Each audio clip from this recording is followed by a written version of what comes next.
सदन में आज डॉक्टर दुबे जी को सादर आमंत्रित करता हूं कि वो आवे और अपनी ऊर्जा देवें। डॉक्टर दुबे सर, आज के हमारे मुख्य अतिथि हैं डॉक्टर दुबे जी। धन्यवाद शरद अगर जी। जी सर, आइए सर। धन्यवाद। बहुत अच्छी कक्षा चल रही थी और हालांकि वो रोकनी पड़ी बीच में, मुझे अच्छा नहीं लगा, लेकिन अपनी समय की एक सीमा है तो इसलिए शायद वो बाद में भी हो जाएगा। इसलिए वे जो सदन ने राय ली वो बहुत ही उचित है। आज हम जो बात करने जा रहे हैं एक बहुत अध्ययन वाला विषय है, और अध्ययन वाला यानी सिर्फ एकेडमिक अध्ययन वाला नहीं है। तो हम सबकी और देश की भलाई के लिए जो विषय रखा गया है माननीय पवन सर ने, हालांकि वो विषय है कि नेचुरल फार्मिंग करके जो सिस्टम बनी है, और नेचुरल फार्मिंग करके गवर्नमेंट ने एक नेचुरल मंत्रालय यानी सिस्टम के लिए डिपार्टमेंट खोल दिया है। तो वो डिपार्टमेंट ने एक फॉर्मेट बनाया है, मसौदा बनाया है कि भाई नेचुरल फार्मिंग किसे कहेंगे और नेचुरल प्रोडक्ट्स किसे कहेंगे। क्योंकि भाई नेचुरल फार्मिंग और नेचुरल प्रोडक्ट ये जब तक तय नहीं होता तब तक वो अलग जो और प्रोडक्ट से कैसे अलग है, इनकी पहचान कैसे करें। तो इसके लिए बहुत महत्व का काम है, और उन्होंने एक ड्राफ्ट बनाया है, एक मसौदा बनाया, और वो मसौदा कुछ चुने हुए लोगों को भेजा है, जिसमें अपन गौरवान्वित करेंगे कि पतंजलि ऑर्गेनिक रिसर्च इंस्टीट्यूट के हमारे जो प्रणेता है और मार्गदर्शक है पवन सर, इनको भी भेजा है कि भी आपकी भी राय दीजिए करके। मैं पवन जी का बड़े इससे अभिनंदन करता हूं कि भी भारत सरकार ने इसके लिए उन्हें काबिल समझा, भारत ये पतंजलि ऑर्गेनिक रिसर्च इंस्टीट्यूट के। और दूसरा अभिनंदन मैं योगाहार परिवार को देता हूं, और विशेषतः पवन जी को, कि पवन जी को तो भारत सरकार ने इनवाइट किया कि भाई इस पे आपकी राय दीजिए करके, लेकिन उसके बाद पवन जी ने बोला कि भाई ये हमारा योगाहार परिवार जो है, ये योगाहार परिवार जिसमें वैज्ञानिकों से लेकर तो किसानों तक और कई विचारक इसमें है अलग अलग तरह के, तो निश्चित रूप से इन विचारों को क्या राय ली जाए, और राय लेने के बाद में हम किसे नेचुरल फार्मिंग कहेंगे, किसे नेचुरल फार्मिंग नहीं कहेंगे, नेचुरल प्रोडक्ट किसे कहेंगे और किसे नहीं कहेंगे, यह जो सरकार की धारणा है, मंशा है, इसके लिए योगाहार परिवार से भी सुझाव लिए जाए, ऐसा उन्होंने मुझे एक 5-6 दिन के पहले बोला था कि, और वो उसने उन्होंने मुझे बताया था कि भाई इस पे चर्चा करवाने के लिए आप इसके जो मुख्य पॉइंट है जिसमें चर्चा होनी आवश्यक है, ऐसा लगता है, तो पूरे सदन से चर्चा अपन करवाएंगे और आप उसको बात रखेंगे, और रखने के बाद अलग अलग लोगों से अपन राय लेंगे, और राय लेने के बाद में जो भी ड्राफ्ट बनेगा वो पवन जी योगाहार के माध्यम से और पतंजलि ऑर्गेनिक रिसर्च इंस्टीट्यूट के माध्यम से सरकार को सुपुर्द करेंगे। यह एक प्रक्रिया है। हालांकि रंजना बहन ने मुझे 1-2 दिन के पहले बोला था कि सर आप इस पे बात, यानी उनको विषय शायद पता था नहीं था, लेकिन उन्होंने बोला मुझे कि इस पे बात रखनी है, या आप बात रखिए आप मुख्य अतिथि के रूप में। तो मैंने बोला इसमें 2 चीजें हैं। पहले तो पवन सर इनके जिनकी उपस्थिति है वो एक आवश्यकता है, वो आज है कि नहीं मैंने देखा नहीं है, कि उनके उपस्थिति में ये चर्चा होनी चाहिए, क्योंकि फाइनल ड्राफ्ट जो है वो फाइनल ड्राफ्ट उन्हीं के परिपेश में, गाइडेंस में सरकार को सुपुर्द होना है। वो है सर, है आदरणीय पवन सर जी हैं। जी जी ठीक है, चलो एक तो ये बात, और दूसरा मैं खुद चाहता था, अभी भी चाह रहा हूं, यह जो ड्राफ्ट है, यह ड्राफ्ट अपने जो भी रेगुलर टीम है, रेगुलर मेंबर्स है, ये रेगुलर मेंबर्स यदि एक बार पढ़ लेते हैं, और रेगुलर मेंबर्स पढ़ने के बाद में, क्योंकि यह एक ऐसी जनरल चर्चा नहीं है, इसे मसौदा है, यानी इससे रूल्स बनने वाले हैं। रूल का मतलब कानून जैसी बात रहती है, उसमें एक एक शब्द का महत्व होता है, कि अगर एक शब्द उसमें गलत आ गया तो हजारों लाखों किसान उससे बर्बाद हो जाएंगे, और एक सही शब्द अगर आ गया तो उससे वो लाभान्वित हो जाएंगे। तो हर एक एक शब्द का महत्व है। तो यह जो ड्राफ्ट है, यह आज तो अपन चर्चा कर लेंगे, जिसे मैं प्रास्ताविक चर्चा बोलूंगा। लेकिन प्रास्ताविक चर्चा होने के बाद में मैं आदरणीय पवन जी से रिक्वेस्ट करूंगा, यह जो ड्राफ्ट है अपना जो रेगुलर ग्रुप है, ये रेगुलर ग्रुप के माध्यम से उनको सबको भेजा जाए, ताकि इस पे एक दिन 2 दिन के बाद में अध्ययन होने के बाद में फिर उसको लगे तो अपना पॉइंट बाय पॉइंट जो है उस पर अपन चर्चा करेंगे। लेकिन आज ये मसौदा बनाने की जरूरत क्यों हुई, उसमें क्या क्या प्रावधान है, इसके बारे में मैं जैसा एक प्रस्तावना चाहिए उसके बारे में मैं सदन को अवगत कर देता। यह जो ड्राफ्ट, यह ड्राफ्ट का नाम ही है कि, एक मिनट,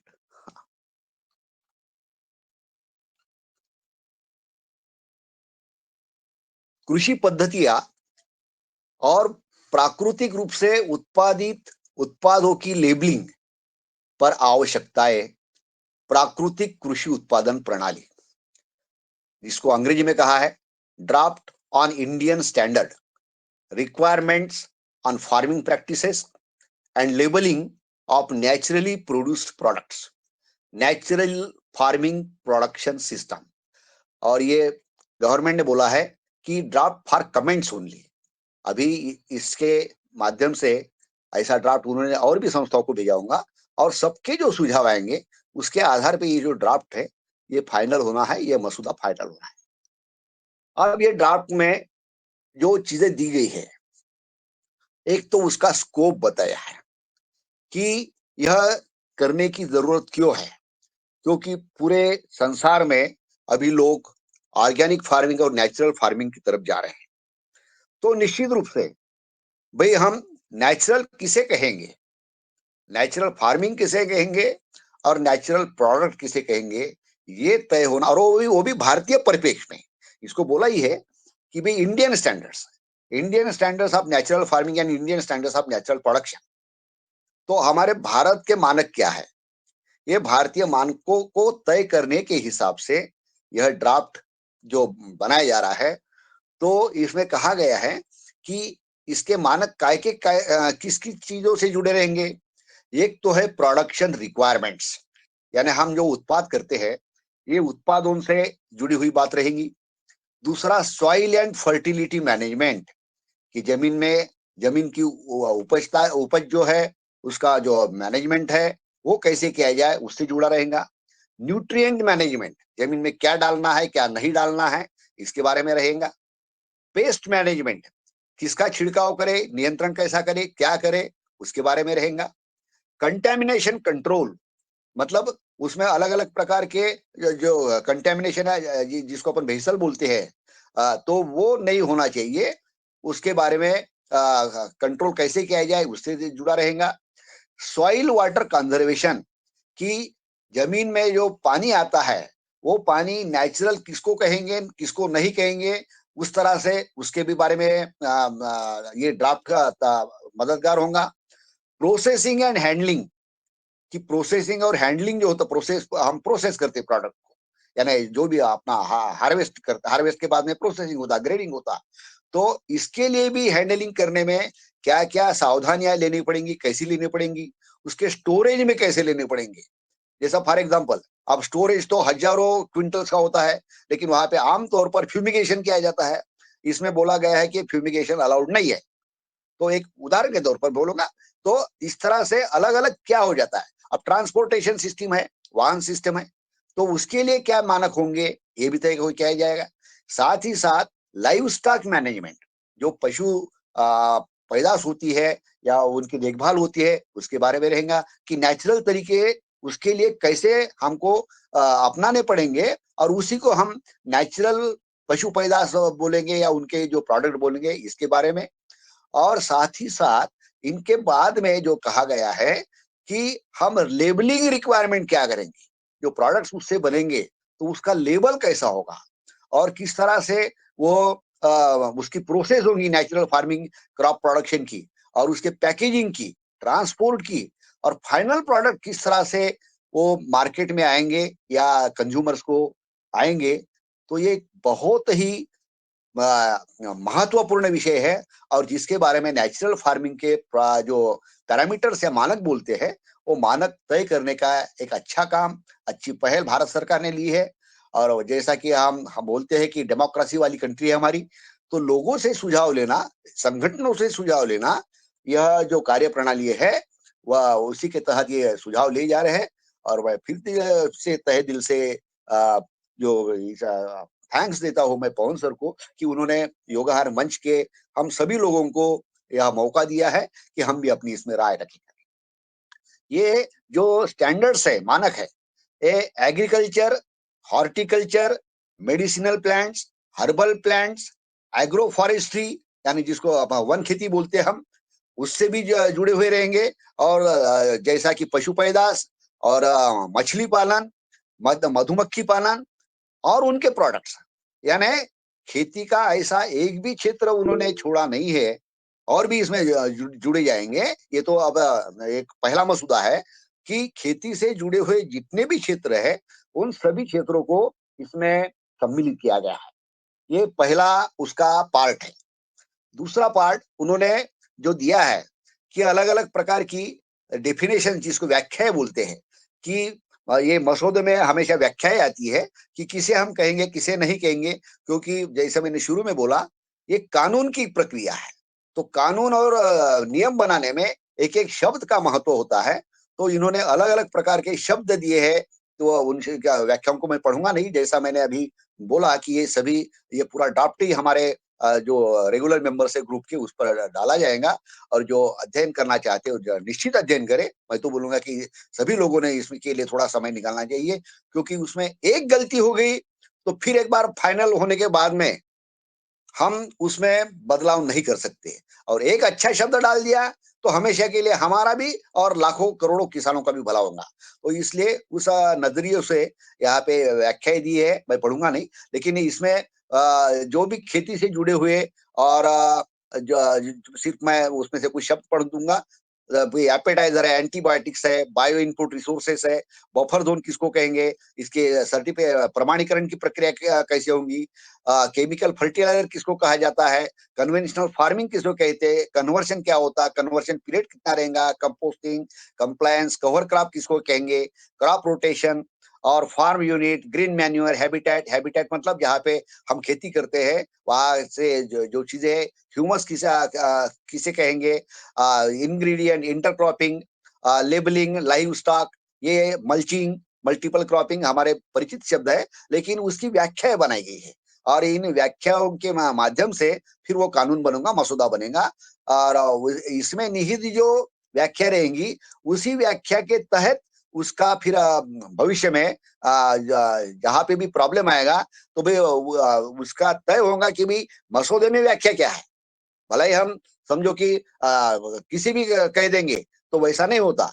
ये जो कानून रहता है, वो कानून भविष्य में जब कभी चैलेंज करने की प्रक्रिया होती है, तो चैलेंज करते समय भाई मसौदा बनाते समय शब्द का अर्थ क्या दिया गया था, यह परिप्रेक्ष्य में रखा जाता है। और उसके आधार पे फिर कानून का एक्सप्लेनेशन दिया जाता है। और जो भी कॉन्फ्लिक्ट होता है, संघर्ष होता है दो पार्टियों के बीच में, तो न्यायमूर्ति इसका जजमेंट देने के लिए इन व्याख्याओं का प्रयोग करते हैं।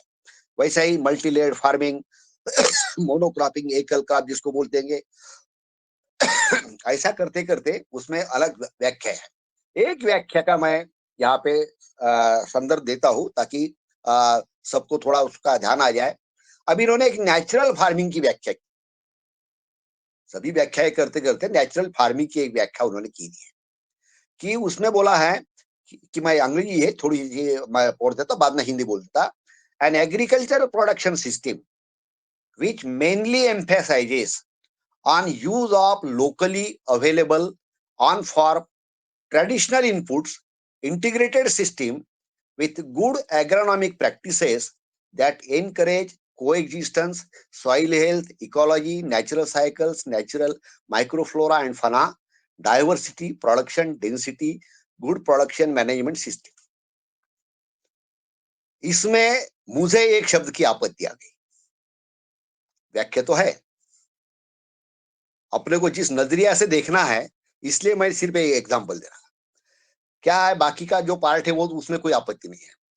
पहले ही लाइन में इन्होंने बोला है, an agriculture production system which mainly emphasizes on use of locally available on farm or traditional inputs। इसका मतलब ये तो होता है कि नेचुरल फार्मिंग हम उस सिस्टम को कहेंगे जहां पे स्थानीय जो भी मटेरियल्स है, ये मटेरियल्स या जो हमारी पारंपरिक पद्धतियां है, ये पारंपरिक पद्धतियों का ही स्थानीय उपयोग, जो मटेरियल्स है उसका उपयोग किया जाएगा। और उसके बाद में फिर ठीक है कि भाई डाइवर्सिटी रहेंगे, प्रोडक्शन वगैरह, आगे के लिए कोई बात नहीं है। अब स्थानीय अवेलेबल, इसमें मुझे इसलिए आपत्ति आ रही, मैं सदन के सामने दर्ज कर रहा हूं कि लोकली अवेलेबल का मतलब क्या होगा। लोकली मतलब स्थानीय। अब स्थानीय अवेलेबल में अगर सोचा जाए तो नेचुरल पद्धति, अब हम सभी का उसमें कई बार चर्चा होती है कि भाई लोकली का मतलब अगर हम उसमें, क्योंकि आगे भी दर्ज किया गया है कि अपने गांव की, अपने फार्म की, क्योंकि बाहर से कोई चीज लेना नहीं है और अपने गांव के बाहर में जाना नहीं है। ऐसे में जो नेचुरल फार्मिंग की लिमिटेशन जो आएगी, यानी बहुत छोटे जो किसान है या बड़ा किसान भी छोटे पैमाने में ही नेचुरल फार्मिंग कर पाएगा, उसका दायरा बढ़ ही नहीं सकता। अगर एक गांव में 100 किसान है समझो, उदाहरण के तौर पर, छोटा गांव भी हमने तय कर लिया, और सभी व्यक्ति अगर जो लोकली अवेलेबल उनके मेंढ के जो वृक्ष है या खेत का जो कूड़ा कचरा है, और भी गांव से इधर की उधर की जो, जैसा स्पेशली पेस्टिसाइड में जो नियंत्रण के लिए हम उपयोग करते हैं, तो उसमें जो अलग अलग प्रकार के दशपर्णी निवारक वगैरह जैसे बनाने की बाधाएं यानी व्यवस्थाएं है, तो इसमें अलग अलग प्रकार के जो जंगली पौधे अपन लेते हैं, तो समझो 100 किसानों ने इस तरह का किया, तो जिनसे हम औषधियां बनाने वाले हैं छिड़काव के लिए, उसकी स्थिति क्या बन जाएगी। 100 किसान अगर करते हैं तो वहां पे सीताफल है या ये ऐसे जो जो बेशरम का पाला है, जिसे हम बोलते हैं लोकली अवेलेबल, ये तो उजड़ जाएगा 1 साल में, 2 साल में, वहां पे अवेलेबल ही नहीं रहेगा। तो 1-2 साल के बाद स्थिति क्या बनेगी, कैसे हम पेस्टिसाइड्स और इंसेक्टिसाइड्स बनाएंगे। मेरा सुझाव है कि लोकली अवेलेबल बोलने के अलावा वो ये लोकली शब्द should be replaced by naturally available. फिर नेचुरली अवेलेबल अगर बोला तो ठीक है, हम हमारे गांव के लिए दूसरे गांव में जाएंगे, यहाँ पे जंगल है वहां से लाएंगे। अगर दशपर्णी लाना है तो हमारे गांव का ही सीताफल होना चाहिए, ऐसा किसने कहा सीताफल का पत्ती चाहिए, ऐसा थोड़ी, यहाँ पे जंगल होगा वहां से लाएंगे हम। तो ये लोकली शब्द जो है, ये लोकली से लिमिटेशंस जो आती है कि छोटे पैमाने में खेती करने के उन्होंने प्रावधान किया है, लेकिन आमतौर पर एक तौर पर हम अगर खेती को बढ़ावा देने की बात करते हैं तो लॉन्ग टर्म के लिए हमको ये लोकली शब्द इसमें नहीं चाहिए। इसके अलावा हमको naturally available on farm traditional inputs बोला तो जो उपज हमको लेनी है, इनपुट्स लेने हैं, उसका दायरा बढ़ जाता है, ऐसा मेरा व्यक्तिगत मत है। हालांकि सदन में इस पर चर्चा होंगी कि लोकली चाहिए कि नेचुरली, लेकिन मैं एक मिसाल के तौर पर आपको बोल दिया है। इसी तरह से अलग अलग शब्दों की व्याख्या उन्होंने दी है और उसके आधार पे सब किया है। मैं अब डायरेक्टली जो उन्होंने इस मसौदे में ऑर्गेनिक और नेचुरल इनका डिफरेंशिएशन है, हालांकि उन्होंने आखिरी दिया है तो ठीक है, लेकिन हम उसको पहले व्यक्तिगत तौर पर अपन चर्चा कर लेते हैं, बाकी मसौदा जो है बाद में पढ़ा जाएगा। दो उन्होंने बहुत इंपॉर्टेंट एस्पेक्ट इसमें जोड़े हैं कि एक तो ऑर्गेनिक और नेचुरल में क्या डिफरेंस करना, इसके बारे में, और किन चीजों का प्रयोग करना और किन चीजों का प्रयोग नहीं करना, इसके बारे में जो इन्होंने एनेक्चर दिया, इंफॉर्मेशन दी है, उस पे हम सदन में आज चर्चा कर सकते हैं। एक तो है एनेक्चर ए करके कि differences between organic and natural farming, कि ये जो मानक बनाते समय, क्योंकि इनके मानक जो बन रहे हैं ये नेचुरल फार्मिंग के लिए बन रहे हैं। अब नेचुरल फार्मिंग के लिए अलग मानक बनाते समय बड़ा वर्ग आज जो भी पूरे देश में 2% 3% ये तो ऑर्गेनिक फार्मिंग कर रहा है। तो ऑर्गेनिक फार्मिंग और नेचुरल फार्मिंग के मानक जो अलग अलग बनेंगे, तो अलग अलग बनाते समय ऑर्गेनिक फार्मिंग वाली जो खेती है उसके उसको उपयोग होना चाहिए, ऐसे मानक रहे। हालांकि अगर ऐसा नहीं हुआ तो बड़े पैमाने में किसानों का नुकसान होगा, ऐसा मुझे लगा। इसलिए ये पहले अपन समझ लेते हैं कि ऑर्गेनिक फार्मिंग और नेचुरल फार्मिंग के मानकों में क्या मूलतः डिफरेंसेस है, जो अभी ड्राफ्ट में दिए है उस पर अपन चर्चा कर लेंगे। आप पहले मैं पढ़ लेता हूं कि ऑर्गेनिक फार्मिंग पहला उन्होंने दिया है, it helps to maintain environmental health by reducing the level of chemicals in soil. कि जो सॉइल है, जमीन है, जमीन में रसायनों की मात्रा कम करने का काम ऑर्गेनिक फार्मिंग करता है। और नेचुरल में बोला है कि natural farming can be defined as chemical free farming and livestock based. कि केमिकल फ्री जो है पूरा का पूरा उसको नेचुरल बनेगा, उसको नेचुरल फार्मिंग कहेंगे। और केमिकल की मात्रा में केमिकल की मात्रा कम करने वाला जो है उसे हम ऑर्गेनिक फार्मिंग। हालांकि हम सब लोग देख रहे हैं, पढ़ रहे हैं, अपना रहे हैं, जो भी हमारे साथी किसान काम कर रहे हैं, कि 3 साल के बाद में ऐसी स्थिति आ जाती है कि ऑर्गेनिक फार्मिंग बड़ी मात्रा में केमिकल फ्री हो जाता है, और केमिकल फ्री जो है वो केमिकल फ्री नेचुरल फार्मिंग में कन्वर्ट होता है। ऐसा कुछ प्रावधान इसमें करने की जरूरत भविष्य में होगी निश्चित रूप से। और तो इसलिए मैं सिर्फ ये बोला कि ये एक फॉर्मेट है जो है। और ऑर्गेनिक फार्मिंग में कहा गया है, it reduces human and animal health hazards bye reducing the level of residues in product. कि जो केमिक जो मानवीय आरोग्य को घातक जो भी चीजें होती है, इनकी मर्यादा कम की जाती है, उसे हम ऑर्गेनिक फार्मिंग कहते हैं। और ये जो प्रोडक्शन सिस्टम जो है ये सस्टेनेबल है, ये उसमें कहा गया है, लेकिन मात्रा कम होती है ऐसा कहा। अब नेचुरल फार्मिंग में क्या कहा है कि नेचुरल फार्मिंग में कहा है कि भाई जो फार्मिंग जो क्रॉप्स होते हैं, ट्रीज होते हैं और पशुधन। अब पशुधन, वृक्ष और फसलें, ये तीनों के साथ में जो होता है उसी को हम नेचुरल फार्मिंग कहेंगे। और इसमें जो अलग अलग प्रकार की बायोडाइवर्सिटी है, अलग अलग प्रकार की, उसको जो उपयोग करता है उसे हम नेचुरल फार्मिंग कहेंगे। अब हम और आप सभी प्रबुद्ध जन अपन ऑर्गेनिक फार्मिंग में भी ये बोलते कि भाई उसमें बाउंड्रीज पे पेड़ रहने चाहिए, हम बीच में मिक्स क्रॉपिंग, इंटर क्रॉपिंग का भी एग्जिस्टेंस रहता है। तो ऐसे में यह जो डिफरेंशिएशन है, ये डिफरेंशिएशन जो है, यह डिफरेंशिएशन जायज होना चाहिए। इस तरह की इसमें वर्डिंग लगेंगी, हालांकि उसके डिटेल्स में अभी नहीं जाऊंगा, क्योंकि आप सभी लोग पढ़ने के बाद में फिर अपन उस पर स्पेसिफिक करेंगे कि भी क्या होना चाहिए क्या नहीं है। ये दूसरा जो डिफरेंस उन्होंने बताया है कि organic farming is based on की 4 प्रिंसिपल बताए कि ऑर्गेनिक फार्मिंग 4 तत्वों पर आधारित है। एक तो है प्रिंसिपल ऑफ हेल्थ, दूसरा है principle of ecology, principle of fairness और प्रिंसिपल ऑफ केयर।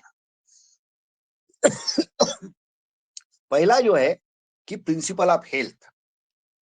हेल्थ जो है, तो हेल्थ उन्होंने बोला कि इकोसिस्टम की, आदमियों की, इंसानों की और कम्युनिटीज की, इनकी जो हेल्थ है इसके बारे में जो देखभाल करती उसे हम ऑर्गेनिक फार्मिंग कहते हैं। दूसरा जो बोला उन्होंने कि भाई प्रिंसिपल ऑफ इकोलॉजी, कि भाई यहाँ पे इकोसिस्टम और एनवायरमेंट में और नेचर में बैलेंस रखने की जो प्रावधान है, इसके लिए जो काम करता वो है ऑर्गेनिक फार्मिंग। तीसरा जो बोला है कि good human relationship and quality of life, ये मिलने के लिए जो काम करेगा वो है प्रिंसिपल ऑफ फेयरनेस और प्रिंसिपल ऑफ केयर।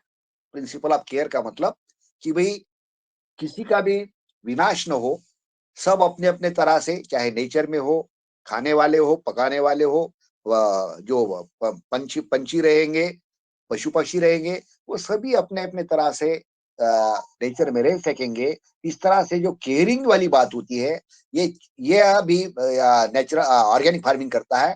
तो ये 4 प्रिंसिपल ये है कि इसके आधार पे ऑर्गेनिक फार्मिंग बढ़ता है। बिल्कुल सही है, ऑर्गेनिक फार्मिंग इसी तरह से बढ़ता है।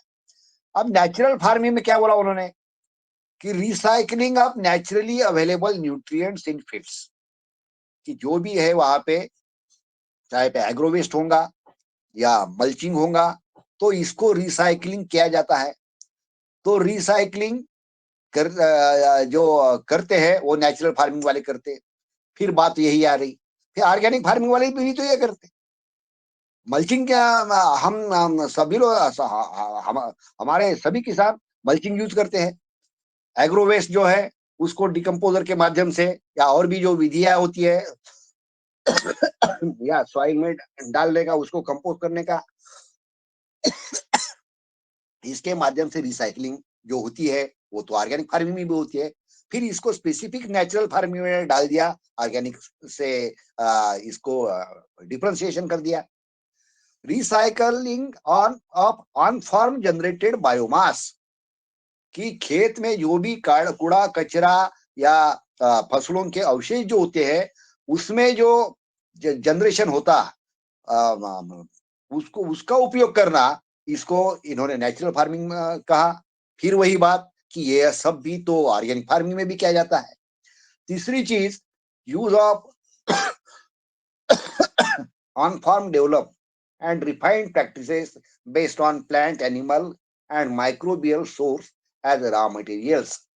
पशु पक्षी, फसलें और वृक्ष, इनसे निकला हुआ और खेतों में निकला हुआ जो कूड़ा कचरा रहता है, इनका उपयोग रॉ मटेरियल्स करके, यानी फसलों के उत्पाद के लिए करना, इसको हम नेचुरल फार्मिंग कहेंगे। फिर वही चीज कि यह सब हम ऑर्गेनिक फार्मिंग में भी करते हैं। Adoption of diversified cropping system based agriculture, कि एकल फसल लेने के अलावा हम बहुफसली योजनाएं जब बनाते हैं और मिक्स क्रॉपिंग, इंटर क्रॉपिंग, इस तरह से जब बात करते हैं, तो उसे कहते हैं नेचुरल फार्मिंग।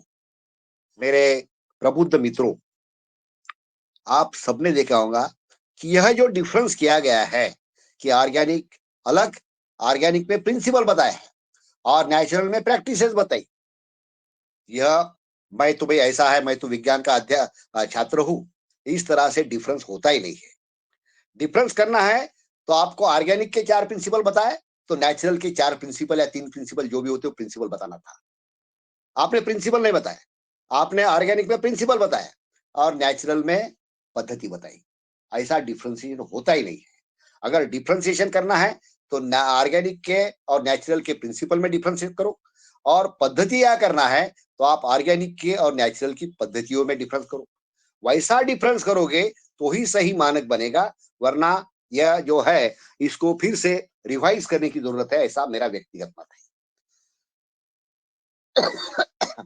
तीसरा है डिफरेंस जो उन्होंने बोला, एक कॉम्बिनेशन। पानी ले लें डॉक्टर। नहीं सर, थोड़ा ऐसा है, खांसी है इसलिए थोड़ा है, तकलीफ तो है ही। ठीक है, अपनी बात तो निदा थोड़ा रख देंगे। इसको मैं, ये ऑर्गेनिक और जो नेचुरल का डिफरेंस है, इसको सिर्फ मैं आज रख दूंगा।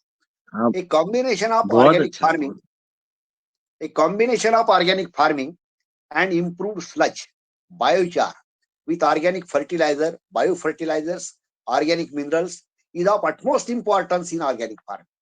देखो क्या बोला उन्होंने कि ऑर्गेनिक फार्मिंग में स्लज का जो कूड़ा कचरा रहता है, या बायोचार, अपने 2-4 दिन से बायोचार की बायोचार और बायोकोल के बारे में जो चर्चा चल रही थी, तो बायोचार का उपयोग करना, ऑर्गेनिक फर्टिलाइजर का उपयोग करना, प्रोम और आदि सब जो है, बायो फर्टिलाइजर जिसमें ट्राइकोडर्मा और आदि चीजों का अपन उपयोग करते हैं, ऑर्गेनिक मिनरल्स जो कुछ अपने को ऑर्गेनिक फार्मिंग के लिए उन्होंने मान्यता दी है, तो इनका उपयोग करना, इसको कहते हैं ऑर्गेनिक फार्मिंग। ऐसी उन्होंने व्याख्या की है, परिभाषा की। इसी का डिफरेंस जो उन्होंने लिखा कि natural farming, neither chemical nor organic fertilizers are added to the soil। एक बुनियादी सवाल है कि सॉइल को इंप्रूव करना है। अगर सॉइल को इंप्रूव करना, ठीक है भाई, हम केमिकल की तो बात ही नहीं हो रही, लेकिन सॉइल को इंप्रूव करने के लिए हम केमिकल फर्टिलाइजर नहीं डालेंगे, लेकिन ऑर्गेनिक फर्टिलाइजर भी नहीं डालेंगे, तो वैसा ही अपने को पता है कि हल्की जमीन होती है, हल्की मिट्टी होती है, और जिसमें फसल अच्छी आती नहीं, क्या उसको वैसा ही रखेंगे? ये कौन सा तरीका है? इससे किसानों की आय कैसे बढ़ेगी भाई? वो सॉइल को हमको एनरिच करना ही पड़ेगा। वो सॉइल को जब तक हम एनरिच नहीं करेंगे, हाँ, एनरिच करने का तरीका ऑर्गेनिक फर्टिलाइजर का होगा, ये मान्यता है। लेकिन इन्होंने बोल दिया मसौदे में कि भी नेचुरल फार्मिंग में neither chemical nor organic fertilisers are added in the soil.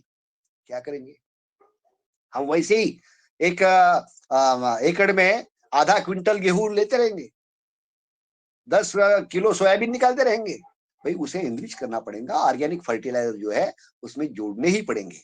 No external of form synthetic fertilizers are added to soil और spread to the plants. Synthetic वाली बात बराबर है, लेकिन नो एक्सटर्नल। एक्सटर्नल दशपर्णीय है, बाहर से हमने लाया है, और भी अलग अलग प्रकार के प्रावधान है, उसको यदि हम नहीं अपनाएंगे तो हमारी फसल बच भी नहीं सकती और उसमें उत्पादन बढ़ भी नहीं सकता। सिंथेटिक के बारे में हमारा कोई दो राय नहीं है। हम ऑर्गेनिक में भी वही बोलते हैं, हम नेचुरल में भी वही बोलेंगे कि सिंथेटिक का हम उपयोग नहीं करेंगे, लेकिन बाकी के जो है, बाकी चीजों का उपयोग करना ही पड़ेगा। The entire production system is based on animal waste, plant based biomass recycling. की जो पूरी नेचुरल का मसौदा ये कह रहा है कि जो पशुओं से जो निकलेगा, जो पौधों से निकलेगा, और बायोमास रिसाइकलिंग से जो निकलेगा, उसका उपयोग होगा। तो इसी में यही दोनों स्टेटमेंट में इन्होंने कॉन्ट्रडिक्शन कर दिया है। मसौदे का पहला स्टेटमेंट बोलता है कि बाहर का कुछ उपयोग करना नहीं है, और दूसरे में बोलता है कि ये रिसाइकलिंग यूज करना है। मैंने पहले ही बोला कि जैसा ये कानून में एक एक शब्द का महत्व होता है, तो वैसा ही इसमें जो है उसमें जिसको हम एडिशन बोलते हैं, एडिटिंग की जरूरत है, मुझे लग रहा। 6 डिफरेंसेस है, तो 3 तो हमने बड़े कर लिए। अब जो चौथा डिफरेंस है, इन्वॉल्व ऑर्गेनिक के लिए, involve production outside the farm burning of fossil fuel can not be ruled out. Production outside the farm burning of fossil fuel, बाहर की जो फॉसिल फ्यूल पेट्रोल डीजल हम लेते हैं, तो इसका उपयोग ऑर्गेनिक वाले करते हैं, बिल्कुल जरूर करते हैं। अभी ट्रैक्टर है, पावर टिलर है, छोटी मशीनें हैं, उसमें यूज करना ही पड़ता है, निश्चित रूप से हम करते हैं। इसमें बोला है नेचुरल में involves only natural constituents, hence no burning of fossil fuels, zero CNG emissions to the environment। आप बोलो मेरे को कि नेचुरल में ये करना नहीं है, फॉसिल फ्यूल का उपयोग ही नहीं करना, यानी वही फिर पुराने बैल लाओ, और बैलों से मजदूर लाओ, और fossil fuel power tiller tractor, ये इसका सब उपयोग वर्जित है, यही नेचुरल फार्मिंग कहा जाएगा। तो फिर कितने बड़े प्रॉब्लम्स हो क्रिएट होंगे आज के जो ऑर्गेनिक फार्मर्स के लिए, यह हम सबको सोचना है। पांचवा डिफरेंस है, duration of conversion period is 3 years organic farming and natural farming में कहा गया है कि conversion in the soil quality happens in less than 12 months periods. कि भी ऑर्गेनिक में हमको जो सॉइल प्रिपेयर करना है और नेचुरल लेवल पे आना है, नॉर्मल लेवल पे आना है, तो 3 साल लगते हैं, बिल्कुल ऑर्गेनिक पे लगते हैं। और 3 साल के बाद हम सभी लोग बोलते हैं कि भाई ये अब ऑर्गेनिक बन रहा है। इन्होंने कहा है कि नेचुरल में सिर्फ 12 महीने में ये काम हो सकता है। यहाँ पे फिर थोड़ी सी इंप्रूवमेंट करने की जरूरत है कि ऑर्गेनिक में भी जो जमीन कभी जोती ही नहीं गई है, जैसा कि अब हर खेत में कुछ आम के पेड़ रहते, महुआ के पेड़ रहते, एक इक्के दुक्के, अब वो जो है उसमें 3 साल काहे को लगेंगे? वो तो जो फसलें आएंगी, फ्रूट्स आएंगे, वो तो भी नेचुरली है, तो वहां पे केमिकल फर्टिलाइजर डाला ही नहीं है। ऐसी जो चीजें हैं इन चीजों के बारे में भी और स्पष्टता करने की इस मसौदे में जरूरत है, ऐसा मुझे लगता।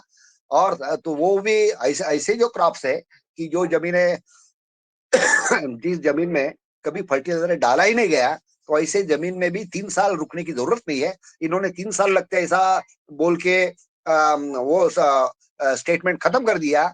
इसमें जोड़ने की जरूरत है कि ऐसी जमीनें जहां पे कभी फर्टिलाइजर नहीं डाला जाता, वह भी 12 महीने में या इमीडिएटली 12 महीने में जैसा नेचुरल फार्मिंग होता है वैसी ही ऑर्गेनिक फार्मिंग होता है, ये जोड़ने की जरूरत है। और आखिरी जो डिफरेंस उन्होंने बोला है, organic farming does not necessarily depend on the farm animals, and hence integration of farm animals with farm is only a notional। कि ऑर्गेनिक फार्मिंग करने के लिए जो ऑर्गेनिक फार्मिंग करने के लिए जो पशु है वो साथ में होने की जरूरत नहीं है। मतलब हो भी सकते, नहीं भी हो सकते, क्योंकि वो एनिमल्स पे वो निर्भर नहीं है। लेकिन उसी समय नेचुरल फार्मिंग ये बोलते कि नेचुरल फार्मिंग 4 पिलर्स पे खड़ा होता है कि Beejamrit, Jeevamrit, mulching and plant based protection systems and Whapasa. ठीक है, इसमें कोई दिक्कत नहीं है। All these inputs made from desi cow से ही जो बनेगा वो उन इनपुट्स को ही ये माना जाता है। This system compulsorily integrates farm animals with the farm. Natural farming के लिए उन्होंने भाई जो पशु है वो साथ में होना ही चाहिए, ऐसा कंपल्सरीली बोल दिया है। और ऑर्गेनिक फार्मिंग में बोला है पशु साथ में हो सकते नहीं हो सकते, हो सकते नहीं हो सकते, बिल्कुल सही है। अब नेचुरल फार्मिंग में इसको कंपल्शन बोल दिया, फिर कंपल्शन बोल दिया तो फिर बात वही पे आ जाती है। भाई कई किसान जो है आजकल तो ट्रेडिंग के माध्यम से गोमूत्र और काउडंग लेके भी ऑर्गेनिक खेती कर रहे हैं।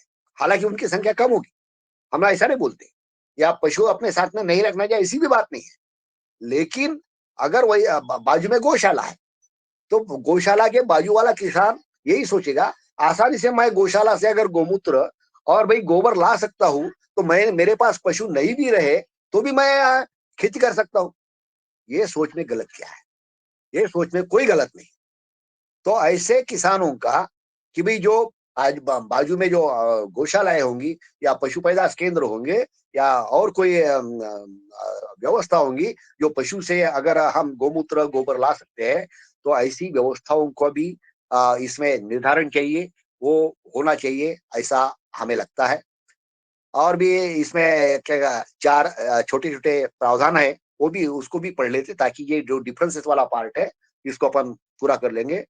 7वां जो डिफरेंस बोला है उन्होंने कि farm and manure, vermi compost, vermi wash, bone meal, composting are allowed for use in order to fertilise the soil.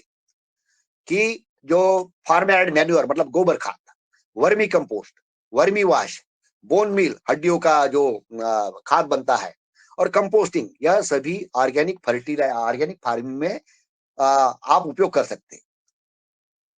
अब ये नेचुरल में क्या बोल दिया? Use of compost and vermi compost and minerals are not allowed. फिर से सोचने की और सभी को एक बहुत अहम भूमिका लेने की बात है कि भाई कंपोस्ट का और वर्मी कंपोस्ट का भी और मिनरल्स को भी हम अलाउ नहीं करेंगे तो खेती की उपज बढ़ेंगे कैसे? ऊपर से थोड़ी गिरने वाला है। भाई जमीन में कुछ हम डालेंगे तभी तो उसकी उपज बढ़ेंगी। उपजाऊ क्षमता जब बढ़ेगी तभी किसान को फायदा होगा, और किसान को फायदा होगा तो ही वो नेचुरल फार्मिंग या ऑर्गेनिक फार्मिंग करेगा, नहीं तो क्यों करेगा? भूखमरी करने के लिए। तो निश्चित रूप से इसको, ये जो स्टेटमेंट दिया है, डिफरेंस दिया है, इसको फिर से एडिट करने की या सुधार करने की जरूरत है। 8वां डिफरेंस दिया है, rock phosphate is allowed in organic farming and rock phosphate is not allowed. इसमें भी वही बात आती है कि जिसमें फॉस्फेट की क्षमता जिन क्षेत्रों, हाँ उसको लिमिटेशन करो कि रॉक फॉस्फेट जिसमें कुछ मानक रहेगा कि इसमें फॉस्फेट की क्षमता ही कम है, तो ऐसे जमीन में तो अलाउ करो। अगर आप अलाउ ही नहीं करोगे तो वो सॉइल फिर से एनरिच नहीं हो सकता। 9वां डिफरेंस है, organic farming is based on the guidelines of organic farming originating from the standards of USFDA कि ऑर्गेनिक फार्मिंग जो चल रहा है, तो उसकी गाइडलाइन जो USFDA ने जो बनाई उसके आधार पर ये चल रहा है।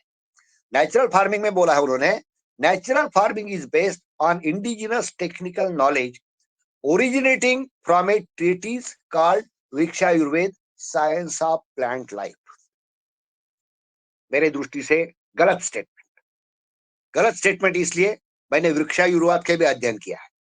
वृक्षायुर्वेद के अध्ययन से कुछ चीजें इसमें आई है, जरूर है, लेकिन नेचुरल फार्मिंग पूरे देश और दुनिया में जो बन रहा है, तो उसके लिए भी कुछ इंटीग्रेटेड स्टैंडर्ड्स है, इंटीग्रेटेड पद्धतियां है, और इंटीग्रेटेड पद्धतियां जो है जिसके माध्यम से सॉइल एनरिच होता है और जो क्रॉप है क्रॉप प्रोटेक्ट होता है, और इसीलिए ऐसे नेचुरल फार्मर्स की उपज बढ़ती है और इसीलिए लोग नेचुरल फार्मिंग के पीछे आते हैं। इन्होंने सिर्फ बोल दिया कि भाई वृक्षायुर्वेद अभी 2000 साल 3000 साल के पहले जो लिखा गया है उसी के आधार पर सिर्फ नेचुरल फार्मिंग काम करेगा, यह कहना हमारा मतलब जो है एक संकोच बुद्धि है।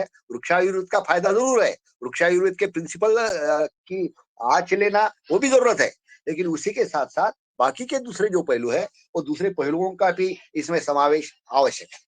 आखिरी जो बिंदु है डिफरेंस कि certain chemicals compounds are allowed such as alcohol, sanitiser, chlorinated water for disinfection, copper sulphate, यह सब इनकी जो बोला है कि यह सब आप ऑर्गेनिक फार्मिंग में प्रयोग कर सकते हो।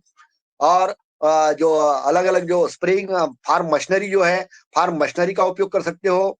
साबुन से के माध्यम से आप वीड कंट्रोल करने के लिए अमोनियम कार्बोनेट जैसे जो फ्लाइज और इंसेक्ट के लिए रोग के लिए सोडियम कार्बोनेट पेरोक्साइड आदि कुछ केमिकल्स दिए हैं कि इनका उपयोग जो है, इनका उपयोग ऑर्गेनिक फार्मिंग में अलाउड है।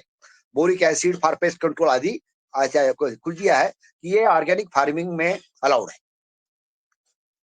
नेचुरल फार्मिंग में क्या बोलते हो, no chemicals are use for any of the processes.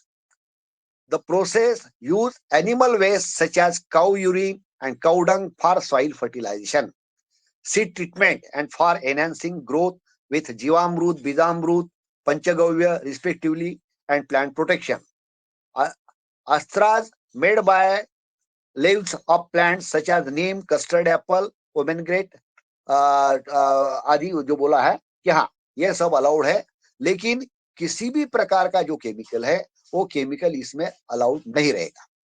Storing, processing, packaging involves natural constituents, mechanical and manual process कि फसलों का भंडारण भी करना है, प्रोसेसिंग भी करना है, पैकेजिंग भी करना है, तो उसमें भी नेचुरल कॉन्स्टिट्यूएंट का उपयोग होगा और मैकेनिकल एंड मैनुअल जो प्रोसेसेस होंगी उनका हम उपयोग करेंगे, उसमें केमिकल्स का हम प्रावधान नहीं रखेंगे। इसमें अपने को कोई आपत्ति नहीं है, लेकिन उसमें फिर जो जैसा कि सैनिटाइजेशन है या डिसइंफेक्शन के लिए स्पेशली जो वाटर क्रॉप्स होते हैं, अलगी के और जो स्प्रेइंग है, तो इनके लिए अलाउ है, ऐसे कुछ शब्द इसमें जोड़ने पड़ेंगे, वरना इसमें कोई हम केमिकल यूज करके खेती करेंगे ऐसा बोलने की जरूरत नहीं है।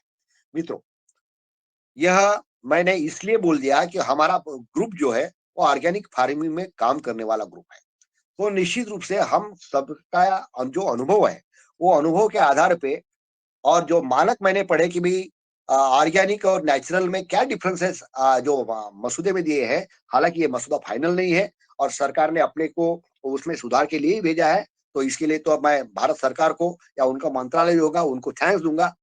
यह भी बात मैं निश्चित रूप से सदन के सामने बोलता है कि हम बोल दूं कि पहले कोई भी रफ ड्राफ्ट भी बनता है, पहले कोई फाइनल ड्राफ्ट नहीं बनता, पहले एक रफ ड्राफ्ट बनाना पड़ता और रफ ड्राफ्ट बनाने वाले को यह पता रहता कि इसमें 100 प्रकार के सुधार आएंगे, उन सुधारों को जो आवश्यक है उनको हम इसमें सम्मिलित करेंगे।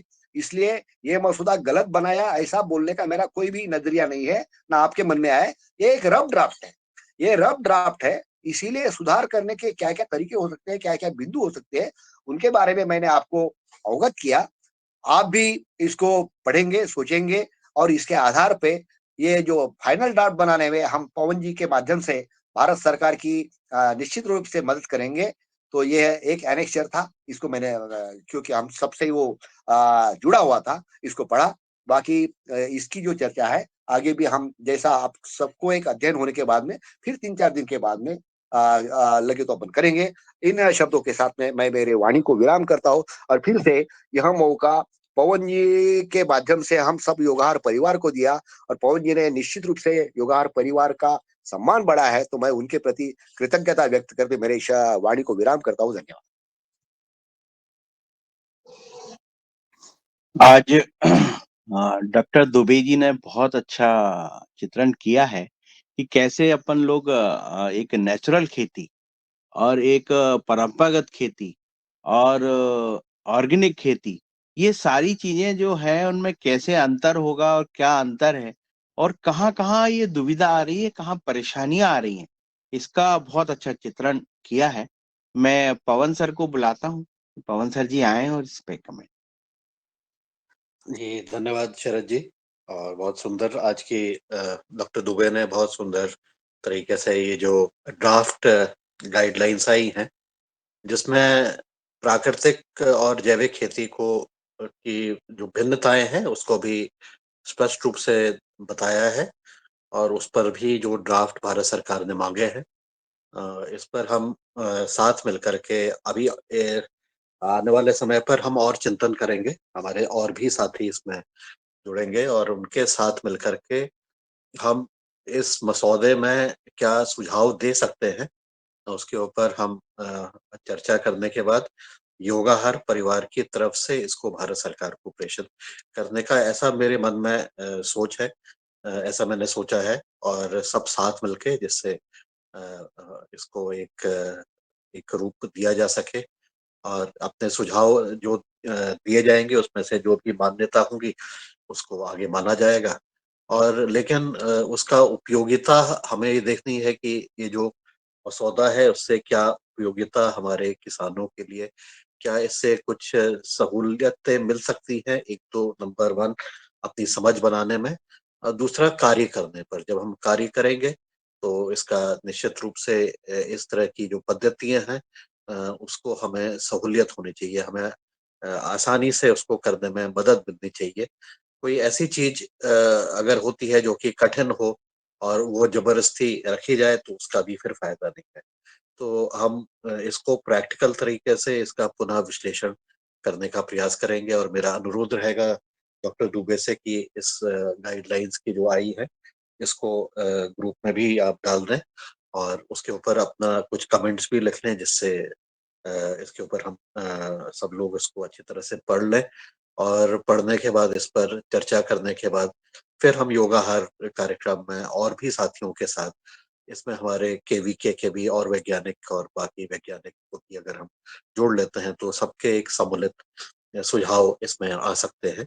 लेकिन उससे पहले अध्ययन करना जरूरी है क्योंकि ये guideline bureau of Indian standards के द्वारा की गई है और मैंने इस तरह की गाइडलाइंस जो है ना वो तो कम देखी है कि इंडियन ब्यूरो ऑफ इंडियन मतलब इसको मान्यता प्राप्त इस तरह भी रखा जा रहा है शायद कि इसको जो गाइडलाइन है ये एक मानकता के आधार पर इसको विश्वव्यापी बनाया जा सके, इसको इस तरह की गाइडलाइंस को और देश भी इसका उपयोग कर सके जो भी प्राकृतिक खेती करना चाहते हैं।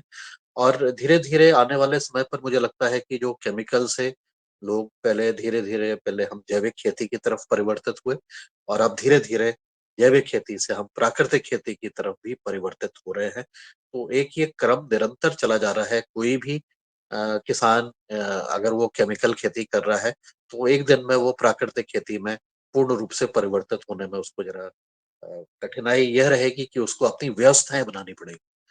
बाकी तो सब ठीक है, पहले एक उसने अपनी व्यवस्थाएं, दूसरा उसको पर्याप्त ज्ञान इसमें होना चाहिए कि मुझे क्या करना है और क्या नहीं करना है। और उसके साथ जब वो व्यवस्था बनाएगा उस तरह की चीजों का वो इस्तेमाल करने के लिए जो भी चीजें उसको चाहिए और जो भी वनस्पतियों को लगाने की आवश्यकता है अपने खेत में, वो जब अपनी व्यवस्थाएं बना लेगा तो अब जाकर के वो पूर्ण रूप से प्राकृतिक खेती भी कर सकता है। और इसलिए शायद इसमें एक भिन्नता जो नई चीज मुझे लगी गाइडलाइन में कि आपको 12 महीने का ही समय में आप अपने आप को परिवर्तित कर सकते हैं और ये 12 महीने का समय आपको अपनी व्यवस्थाएं बनाने में और इस चीज को समझ बनाने में लगाने की आवश्यकता है। तो आपको 1 साल का जो समय दिया गया है, शायद उसके आधार पर हम इसको आगे ले जा सकते हैं। और मुझे लगता है इसका एक बड़ा अच्छा कॉम्बिनेशन हो सकता है किसान के द्वारा अपने अपने खेती का एक स्व आकलन करने का।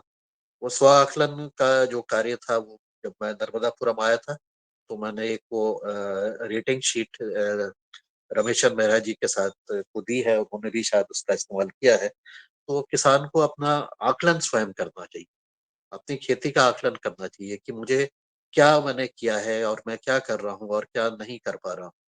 और इसी तरह से उसको अपनी मिट्टी का भी आकलन स्वयं करना चाहिए कि हमारी मिट्टी की क्या स्थिति है, चाहे जिसके ऊपर हमने पूर्व में भी चर्चा की। तो इन दोनों के एक कॉम्बिनेशन से, ये गाइडलाइंस के साथ में और किसान को प्रेरित करते हुए कि वो अपने खेत का मिट्टी का स्व आकलन करे और उसके आधार पर उसको परिवर्तित होने में जो 12 महीने का समय है, मुझे लगता है कि पर्याप्त है और उसको मदद जरूर देगी। तो ये मेरा अभी तक के सोचना है, जो अभी तक के कमेंट्स हैं। और डॉक्टर दुबे ने बहुत सुंदर प्रयास किया, क्योंकि उन्होंने उसको सब चीज को पढ़ा, उसका अध्ययन किया, उसकी कमियां भी बताई हैं, उसमें कुछ सुझाव भी दिए हैं। अब हम इसको और मूर्त रूप में आगे ले जाने के लिए आने वाले दिनों में, जब भी एक सब लोग पढ़ लें 1 हफ्ते बाद, 10 दिन के बाद, तो हम पुनः इसके ऊपर चर्चा करेंगे, बातचीत करेंगे, सबके सुझाव लेंगे। और इस प्रयास से आप अपने आप को जहाँ पर भी अगर केमिकल भी कर रहे हैं तो उसको पूर्ण रूप से जैविक की तरफ, और उसके बाद पूर्ण रूप से प्राकृतिक खेती की तरफ बढ़ने का निरंतर प्रयास जारी रहेगा। अपने से शुरुआत करते हुए अपने साथ के जितने भी हमारे साथी किसान हैं और भी जो लोग हैं जिनके साथ हम जुड़े रहते हैं, सबके साथ ये चर्चा होना बहुत जरूरी है कि हम जो कर रहे हैं वो क्या कर रहे हैं, क्यों कर रहे हैं, कैसे कर रहे हैं, क्या उसके फायदे हो रहे हैं, क्या नुकसान हो रहे हैं। और वो स्व आकलन हम अपना करें और उस पद्धतियों को हम आगे ले जाके चलेंगे तो हम निश्चित रूप से अच्छा रहेगा, मुझे लगता है। तो इतना कह के आज अपनी वाणी को विराम देता हूँ। आज की योग शिक्षक को भी प्रणाम नमन है, और साथ में जुड़े सभी साथियों को बहुत बहुत धन्यवाद, प्रणाम, नमस्ते। बहुत बहुत धन्यवाद पवन सर जी का। और इतना महत्वपूर्ण विषय पे चर्चा हो रही है, और उस योगाहार कार्यक्रम को भारत सरकार ने अपने उसमें शामिल किया, और हम लोग पवन सर के नेतृत्व में जहां पर जा रहे हैं वो बहुत महत्वपूर्ण है। और अ, इतिहास में योगाहार कार्यक्रम की हमेशा चर्चा रहेगी और चर्चा होते रहेगी, और हम लोग एक सही मुकाम पे पहुंचेंगे पवन सर के मार्गदर्शन में, कि क्या ऑर्गेनिक है और क्या इसमें नेचुरल है, वो सारी चीजों को समझते हुए। और डॉक्टर दुबे सर जो इतने हमारे महत्वपूर्ण सदस्य हैं, और भी इसमें जो सदस्य सारे जुड़े हुए हैं, उनको सारों को अध्ययन करके जो मसौदा तैयार होगा वो बहुत महत्वपूर्ण होगा, और वो भारत सरकार के लिए भी एक बहुत बड़ी चीज होगी। इसी के साथ मैं पवन सर जी का बहुत बहुत आभार व्यक्त करता हूं कि वो हमारे नेतृत्व में हमेशा हमारे योगाहार कार्यक्रम के प्रत्येक सदस्यों का बहुत ध्यान रखते हैं। मैं गजानन सर जी का हाथ हैंड रेस है, मैं उन्हें सादर आमंत्रित करता हूं कि वो हमें। पवन सर के मैं आभार व्यक्त करने के लिए हैंड रेस किया था। जी मेरा जी नाम उन्होंने वो नेशनल इनोवेटिव फाउंडेशन के लिए सुझाया था, तो कल उनका फोन आया था मेरे को। जी जी जी तो भी आया था पवन सर सर के कल। मैं कहा। कल हमारे पास भी आया था फोन जी। हाँ हाँ, जी, तो नहीं, अपना नाम जिन्होंने सुझाया उनके आभार तो व्यक्त करना ही चाहिए ना। अरे बिल्कुल। हाँ, जी जी तो पवन सर का मैं तहे दिल से आभारी हूँ, क्योंकि मैं बहुत इस एक काम दूर को आगे दराज के खेड़े बढ़ाइएगा, गांव में रहने वाला। इस हाँ, काम को आगे बिल्कुल बढ़ाइएगा, बिल्कुल सर। अपने बहुमूल्य सुझाव उनको दीजिएगा, जिससे कि वो हाँ चीज हाँ उसको आगे बढ़ सके। जी धन्यवाद। हाँ हाँ।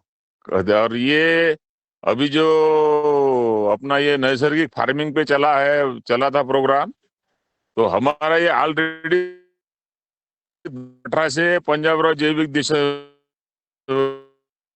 तो इसमें से ये सिक्के की दूसरी बाजू, ये हो गई सिक्के की एक बाजू।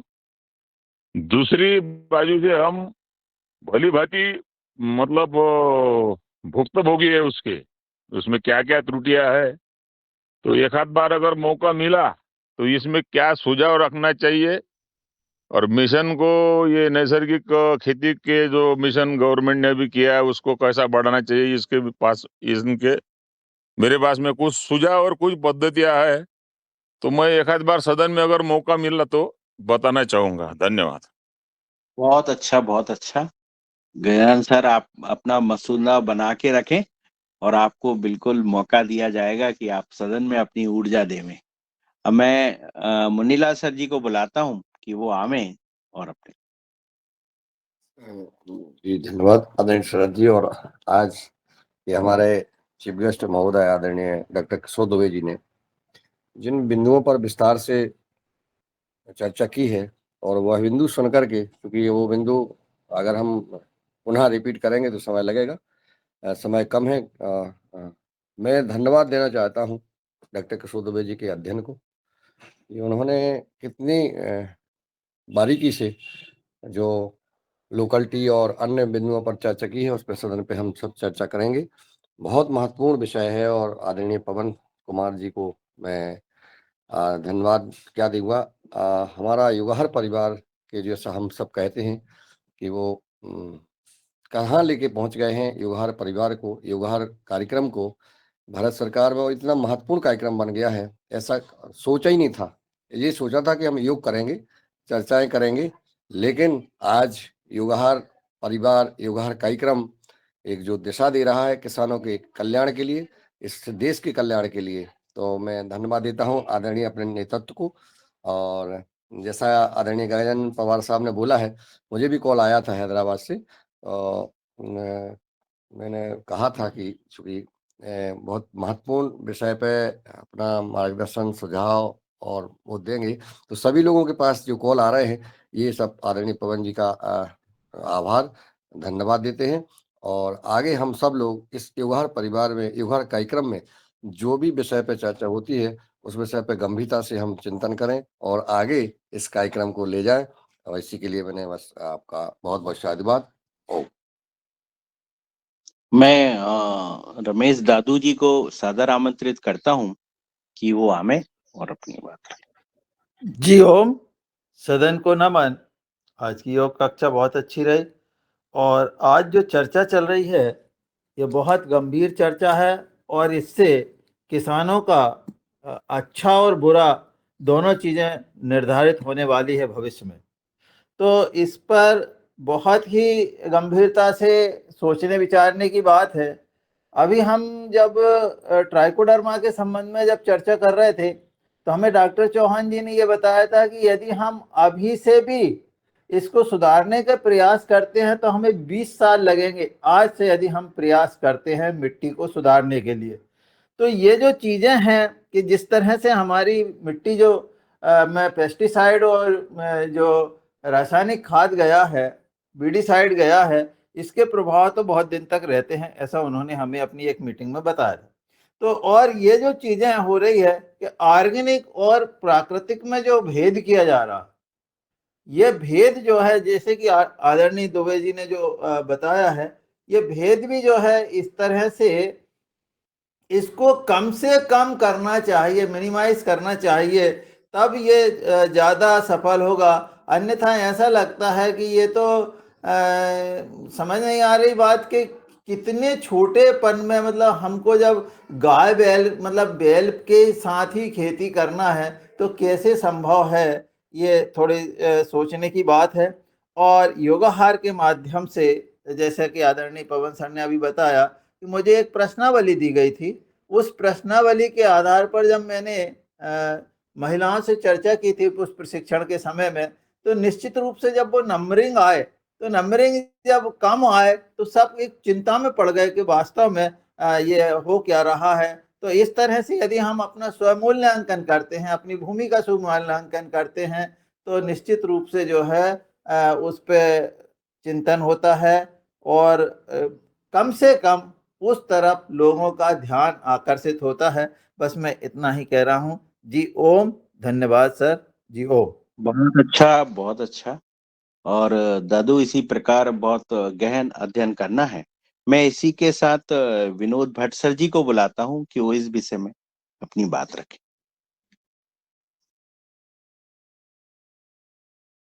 अगर उन तक आवाज जा रही हो, और कोई भी सदन में कुछ इस विषय में बोलना चाहता है तो अपने हैंड रेस करें।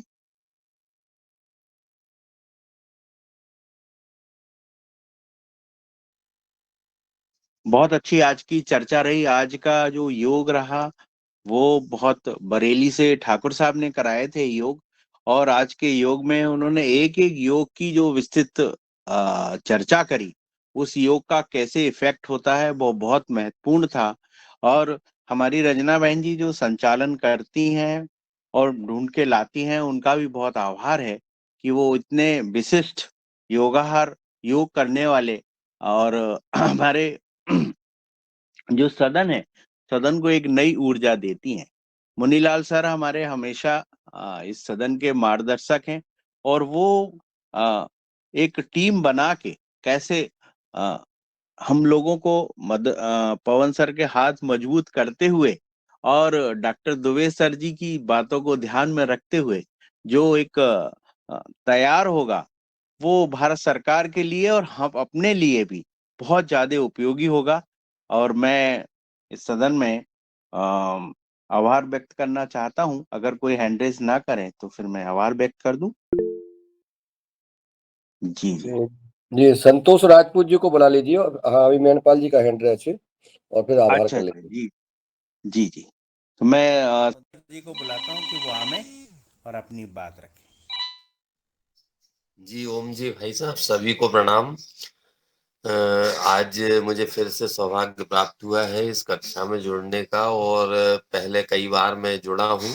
और प्राकृतिक और नेचुरल खेती जो की बात जो चल रही है, अभी हमारे साथ एक डॉक्टर सुरेश मालवी जी हैं जो बैतूल के ही हैं, और वो अभी नेचुरोपैथी पे उन्हें जैविक ऑर्गेनिक फार्मिंग एंड नेचुरोपैथी के साथ प्राकृतिक खेती के साथ कैसे जोड़ के एक फेलोशिप का काम भी उनको मिला है, वो इस पर काम कर रहे हैं। तो संभव होगा कि मैं उनसे बात करके उनको भी जोड़ूंगा कि उनके क्या अनुभव रहे।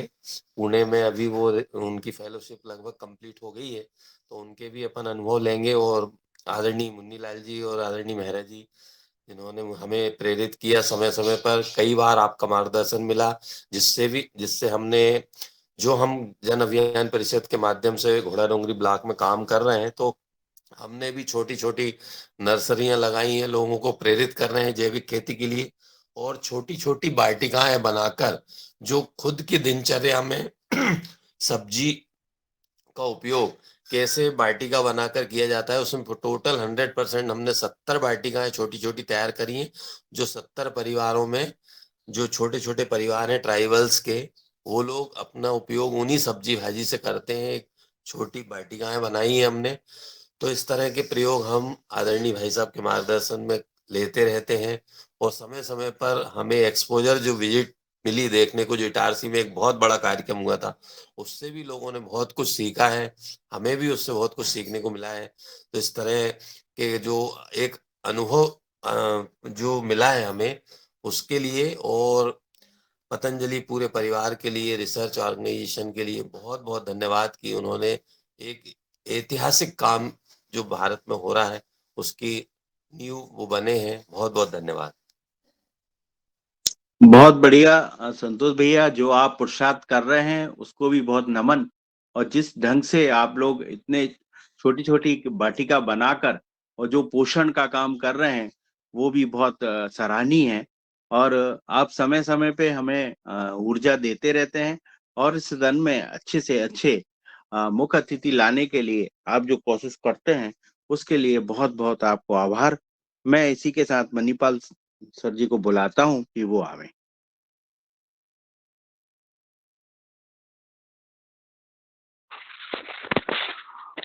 ओम। सदन को प्रणाम, नमस्ते, जय गौ माता, वंदे मातरम।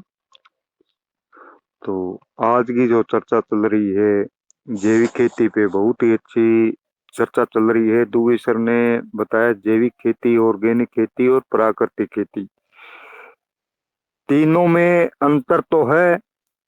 अंतर क्या है?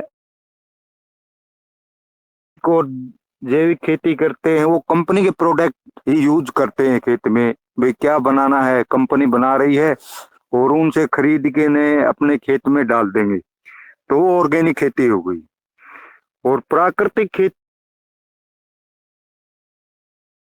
वो अपनी जो खरपतवार है और मल्चिंग करता है और प्रकृति के अनुसार ही वो चलता है, तो वो प्राकृतिक खेती होती है। प्राकृतिक खेती में बहुत अच्छा रिजल्ट है। हम इसका अनुभव बताते हैं और हम 2014 से कर भी रहे हैं प्रकृति के अनुसार। क्या है, प्याज निकाल के रख लो, प्याज समय के अनुसार गलना शुरू हो जाता है, और जमीन के अंदर छोटा प्याज छोड़ दो और वो समय आने के अनुसार सबसे पहले वो हरी प्याज के रूप में आकर्षित होता है और बहुत ही अच्छा रिजल्ट देता। मूली का बीज हमने पिछली साल कुछ जमीन में रखा था, कुछ दबाया, और अब वो टाइम के अनुसार वो जर्मिनेशन होकर और बहुत ही अच्छी मूली पैदा वो हमें उत्पादन दे रहा है। तो ये प्रकृति के अनुसार हम चलेंगे तो कभी भी किसान मार नहीं खाएगा, प्रकृति उसको कभी भी धोखा नहीं देगी, उसको उसके अंदर लाभ ही लाभ मिलेगा। तो मैं तो यही कहना चाहूंगा, जो भी किसान माने खरपतवार को गले की हड्डी मत समझो, उसको अपना जीवनदायिनी समझो एक प्रकार से।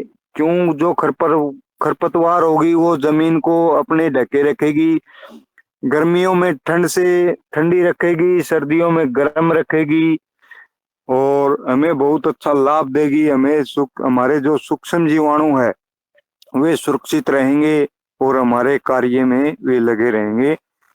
बहुत बहुत धन्यवाद करता हूँ मैं शरद भैया का, जो मैं बोलने का मौका दिया। धन्यवाद जी मणिपाल भैया, आपकी बहुत जितनी भी आपके विषय में तारीफ की जाए वो उतनी कम है। आप जिस ढंग से जो काम करते हैं वो बहुत गहराइयों से करते हैं आप।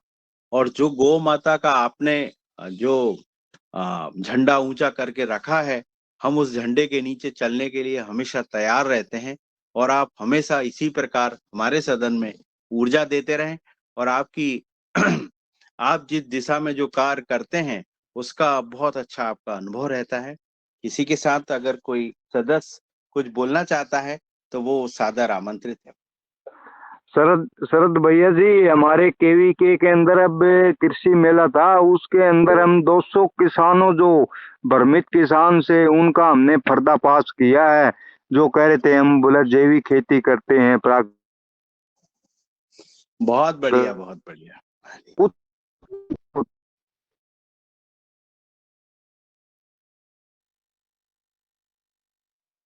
बहुत बढ़िया भैया। आपकी आवाज चली गई है। अब मैं बुनियाल सर जी को बुलाता हूँ कि वो सादर आमंत्रित है, वो आए। भगवान दास कुशवाहा जी का हैंड रेज है। भगवान दास कुशवाहा भ्राता कहाँ पे हैं, तो वो आ जामे। जी आदरणीय मेरा सदन को ओम प्रणाम। और आज के योगाचार्य महोदय जी और हमारे आज के मुख्य अतिथि डॉक्टर साहब को भी नमन बंदन। आज का बहुत अच्छा कार्यक्रम जो जैविक और प्राकृतिक खेती पे विवेचना चली, बहुत अच्छी चली और हम लोग नई नई जानकारियों से अनुग्रहित हो रहे हैं। और अभी कल परसों सदन में एक समस्या आई थी, आदरणीय वर्मा जी ने कहा था इस पर कुछ बोलना है कि रात को सो गए तो सो ही गए, और साइलेंट अटैक बोलते हैं जिसको, ऐसी समस्या बढ़ती जा रही लोगों में। तो इसमें थोड़ा सावधानी बरतने की ज़रूरत है। इसमें सबसे पहला उपाय तो है प्राणायाम। प्राणायाम करें। जैसे आज हमारे योगाचार्य जी ने भस्त्रिका प्राणायाम बड़ी निरंतरता के साथ कराया। अगर ऐसा कोई करता है तो उसको अटैक की बीमारी होगी नहीं। कम से कम 5 से 10 मिनट भस्त्रिका कर ले तो ना फेफड़ों संबंधी समस्या होगी, ना हार्ट संबंधी समस्या होगी। तो मूल रूप में तो हमारा प्राणायाम है कपालभाति, अनुलोम विलोम, भस्त्रिका। अगर ये 3 भर कर लेते हैं, पूरे न कर पाए आदमी लेकिन इन 3 को जरूर करे तो 100 साल तक स्वस्थ जीवन जी सकता है। और किसी को कोई समस्या बन जाती है, तो जैसे किसी का कोलेस्ट्रॉल बढ़ जाता है तो उसके लिए लहसुन का सेवन बताते हैं स्वामी जी, और वो बीपी का भी शमन करता है, कोलेस्ट्रॉल का भी शमन करता है, और जोड़ों के दर्द का भी शमन करता है। अभी अभी स्वामी जी सबको लहसुन का सेवन करा रहे, 20-25 पोती लहसुन की कली उनको छील के और थोड़ा देश घी में अपने और फ्राई कर लें और 25-25 दोनों टाइम खाएं तो कोलेस्ट्रॉल तो ठीक होगा ही, बीपी ठीक होगा, और साथ में जो जोड़ों का दर्द इस समय बढ़ता है वो नहीं बढ़ेगा। ये बहुत जबरदस्त प्रयोग चल रहा है स्वामी जी का, और इसमें सब लोगों को फायदा भी हो रहा है। सर्दी जुकाम भी नहीं हो रहा है। उसको मैंने भी अभी 4-5 दिन लेके देखा, बहुत बढ़िया काम है। और जिनको कोलेस्ट्रॉल बढ़ा है तो अर्जुन की छाल की चाय पिए, अर्जुन क्वाथ, और अर्जुन क्वाथ का पानी पिए दिन भर। उसको 2-3 चम्मच 2 लीटर 3 लीटर में उबाल लें और उसको छान के रख लें, उसी का सेवन करें तो कोलेस्ट्रॉल का जल्दी नियमन होगा और ये हमारे साइलेंट अटैक नहीं आएंगे। इसके लिए और दवा भी है हमारे पास, लिपिडोम जो कोलेस्ट्रॉल कम करती है, हृदय अमृतवटी हृदय की गति को सुधारती है और हमको अटैक आने के चांस से बचाती है। कार्डियोग्रेड, ऐसी अच्छी अच्छी दवाइयाँ स्वामी जी ने बना दी हैं, तो हम लोग थोड़ा सावधानी से काम करें। और अभी जो ठंड का सीजन चल रहा, इसमें शिलाजीत, च्यवनप्राश, केसर, इनका सेवन करेंगे तो ठंड हमारे पास नहीं भटकेगी और आप स्वस्थ रहेंगे। और इसी के साथ मेरी सभी को शुभकामनाएं, स्वस्थ रहें और मस्त रहें, व्यस्त रहें, और हमारे योगाहार कार्यक्रम को ऐसे ही 4 चांद लगाते रहें। सभी को ओम, वंदन, अभिनंदन, प्रणाम। भ्राता भगवान दास कुशवाहा जी की जो टिप्स रहती हैं वो बहुत महत्वपूर्ण रहती हैं, और वो हमेशा हम लोगों को बीमारियों से बचने का, कैसे अपन लोग बचें, उस पर विशिष्ट आप लोग हमेशा हमें टिप्स देते हैं, तो आपका बहुत आभार। और आज भाभी जी ने जो हमें हनुमान चालीसा और जो आज हमें सुनाया, वो बहुत जोश के साथ इस सदन में सुनाया था, उनका बहुत बहुत आभार है। मैं सदन में अगर कोई कुछ बोलना चाहता है तो मैं और सादर आमंत्रित करता हूं, नहीं तो मैं आभार व्यक्त करूं। जी, डॉक्टर विनोद भट्ट जी। और जी नमस्कार, सदन में सभी को नमस्कार। अनुपस्थिति मेरी ज्यादा बढ़ती जा रही है, जी उसके लिए क्षमा चाहता हूँ। तो वो थोड़ा स्वास्थ्य के कारणों से हो रहा है, कभी स्वास्थ्य के कारण से पिछले 2 महीने से व्यस्त हूँ। तो अभी थोड़ा सा थोड़ा रेस्ट मिला है, तो कभी कुछ ना कुछ बुढ़ापे के लक्षण आ रहे हैं, मुझे लग रहा है। तो अभी मैं एक्सरसाइज कर रहा था, इसलिए सांस फूली हुई लग रही होगी आपको। वो डॉक्टर दुबे साहब ने बहुत अच्छी विवेचना की। मेरा मानना है कि जैविक और प्राकृतिक में अंतर तो होना ही चाहिए, क्योंकि और वो चॉइस पे है।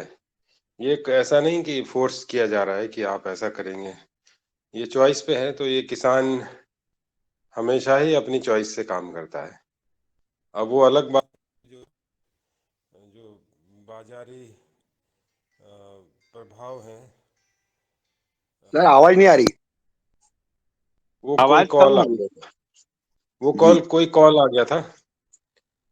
तो जी मैं सर। ये कह रहा हूँ कि बाजारी प्रभाव के कारण किसान भटकता है, और ये तो अभी, और दूसरा है दूसरे के अपने पड़ोसी को देख के भी भटक जाता है।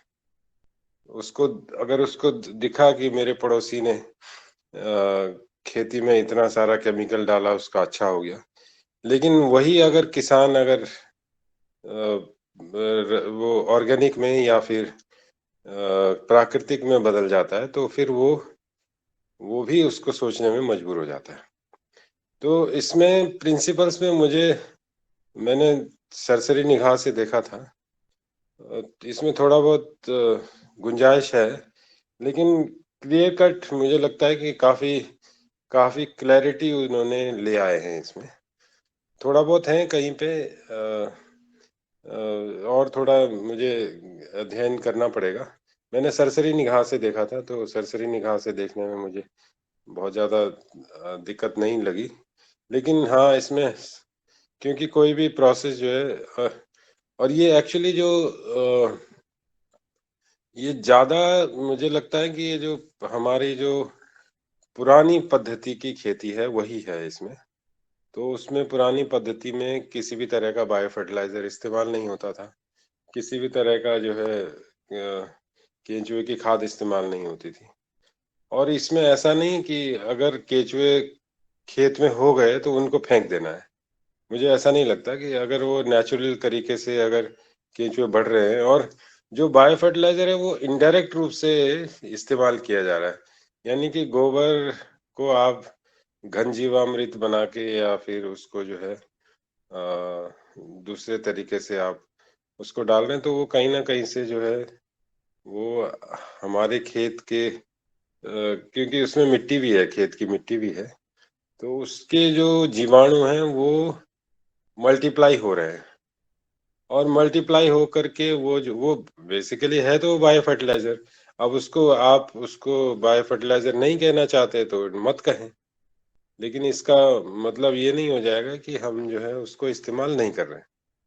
अब जैसे अब पौधा तो नाइट्रोजन जो है नाइट्रोजन के रूप में ही लेगा। अब आप जो है चाहे उसमें गोबर की खाद डालें चाहे यूरिया डालें, तो ये एक थोड़ा हमें समझने की जरूरत है कि इसको, क्योंकि हम किसान को हमको कंफ्यूज नहीं करना है। हमको मुझे तो मैं जब खेती किसान से खेती की बात करता हूँ तो उससे कहता हूँ कि सुनो सबकी करो मन की, जिसमें तुम्हें फायदा होता है वो करो। हाँ, अगर आपको सर्टिफिकेशन के लिए कुछ करना है वो अलग इशू है। सर्टिफिकेशन अगर आपको जैविक खेती में कराना है, तो अगर आप प्राकृतिक पद्धति अपना रहे हैं तो उसमें वो अलाउड है, उसमें कोई दिक्कत नहीं है। अगर आप लेकिन अभी अभी इनके जो मानक बन रहे हैं उसके आधार पे अगर वो सर्टिफिकेशन जो नेचुरल फार्मिंग का सर्टिफिकेशन होगा उसमें निश्चित रूप से उसमें कुछ तो डिफरेंस रखेंगे। और उसमें क्योंकि वो ये जो नेचुरल फार्मिंग है जो यहाँ पे जो चल रही है वो प्रभावित है पालेकर साहब से, ना कि फुकुओका से या फिर ओकाडा जी से। तो दो तरह की और भी जो जापान से शुरू हुई थी, ओकाडा और फुकुओका। तो फुकुओका जी से मुझे मिलने का सौभाग्य भी प्राप्त हुआ था। तो उनकी नेचुरल फार्मिंग की पद्धति बिल्कुल अलग है। अब यहाँ पे एक ये भी सवाल आता है कि उनके क्या अगर कोई फुकुओका जी की पद्धति से या ओकाडा जी की पद्धति से अगर नेचुरल फार्मिंग कर रहा है तो क्या उसको हम कंसीडर, ये प्रश्न पूछा जाना चाहिए मुझे लगता है कि क्या उसको आप कंसीडर करेंगे, क्या उन पद्धतियों को भी आप इंटीग्रेट कर रहे हैं या उनको नहीं कर रहे हैं। क्योंकि उनका तो मानना है कि खेत में हल लगाने की जरूरत ही नहीं है। फुकुओका जी का, उनका तो मानना है कि जैसे अभी हमारे पूर्व वक्ता कोई कह रहे थे कि वो मूली के बीज छोड़ दिए और वो हो जाते हैं, तो उनका तो यही मानना है कि उनका मानना है कि बो और काटो। बो का मतलब छिड़को, अनाज दाना छिड़को और उसको काटो, और उसके बाद जो है उसको जो बच जाता है उसको मल्च करो, और इस तरह से उनकी खेती है, उनकी किताब है। बल्कि अगर कभी मौका मिले तो अवश्य पढ़ें, वन स्ट्रॉ रेवोल्यूशन। बहुत उसमें आपको बड़ा आनंद आएगा। तो मेरा ये कहना है कि इसमें जो है हमको थोड़ा सा इसमें और बहस करने की आवश्यकता है, और और क्लैरिटी की आवश्यकता है। बहस नहीं, बल्कि बहस तो किसी काम नहीं आती कई बार। क्लैरिटी की आवश्यकता है कि इसमें हमको क्लैरिटी होनी चाहिए।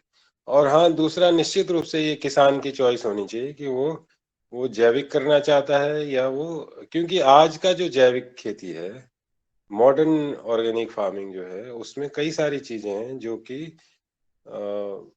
जो नेचुरल सोर्स, जो कि मतलब प्रोसेस्ड हैं, तो उनको सर्टिफिकेट मिल गया, ऑर्गेनिक सर्टिफिकेट मिल गया, तो वो ऑर्गेनिक हो गए। तो वो है, उस तरह का नेचुरल फार्मिंग में नहीं है। तो क्या उस तरह का कोई स्कोप नेचुरल फार्मिंग में हो सकता है कि भाई कल के दिन कोई अगर घन जीवामृत बना के और उसको लेवल करके और उसको बेचना चाहे, और वो या खरीद के डालना चाहे, तो क्या ये संभव है? या इस तरह की चीजें, मुझे लगता है इस पे भी क्लैरिटी होनी चाहिए कि कल के दिन ऐसा ना हो कि भाई जैसे अगर मैंने मेरे पड़ोसी किसान से लेके और खरीद के और मैंने अपने खेत में डाल दिया, तो बाद में मैं डिस्क्वालीफाई हो गया कि नहीं, ये तो हो नहीं सकता। तो ये चीजें हैं।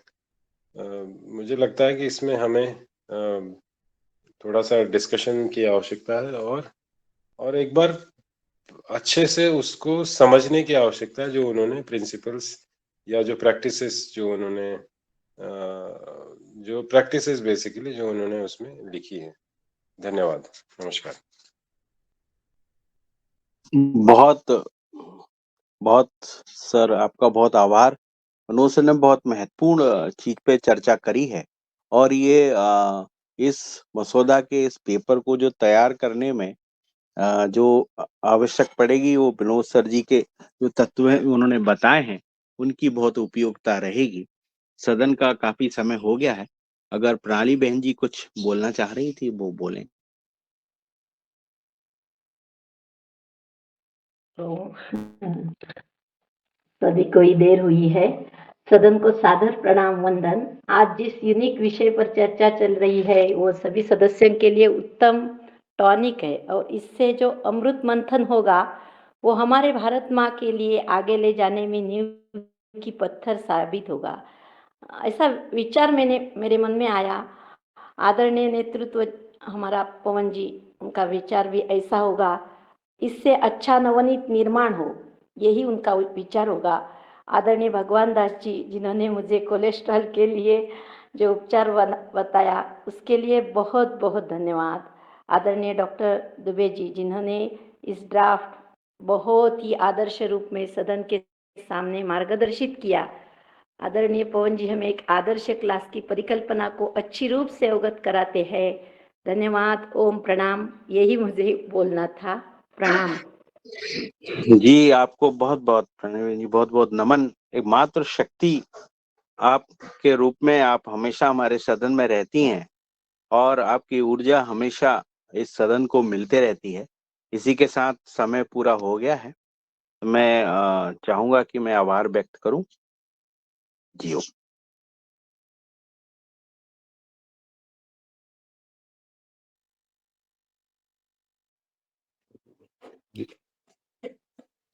आवाज नहीं आ रही है शरद जी की? तो आदरणीय रंजना जी, आभार व्यक्त अब आ कर दें। गई सर आवाज? अब नहीं, आई? जी आ रही है सर, अब आ रही है। करो जी, करिए जी करिए। जी जी। आज का आभार है, आज हमारे जो योग शिक्षक थे ठाकुर भैया जो बरेली से थे, उनका बहुत बहुत आभार।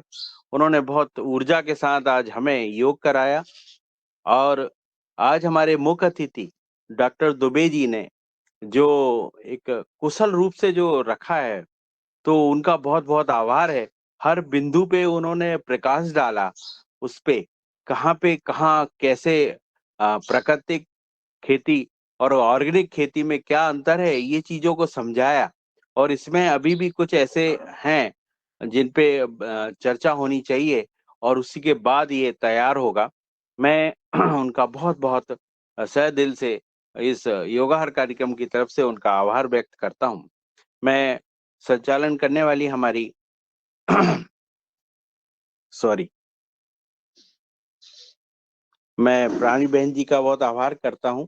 भुवनेश्वर राय साहब का बहुत बहुत आभार। भूपेंद्र शास्त्री सर जी का बहुत बहुत आभार है कि वो हमेशा सदन में रहते हैं। भुवनेश्वर तिवारी सर जी का बहुत बहुत आभार।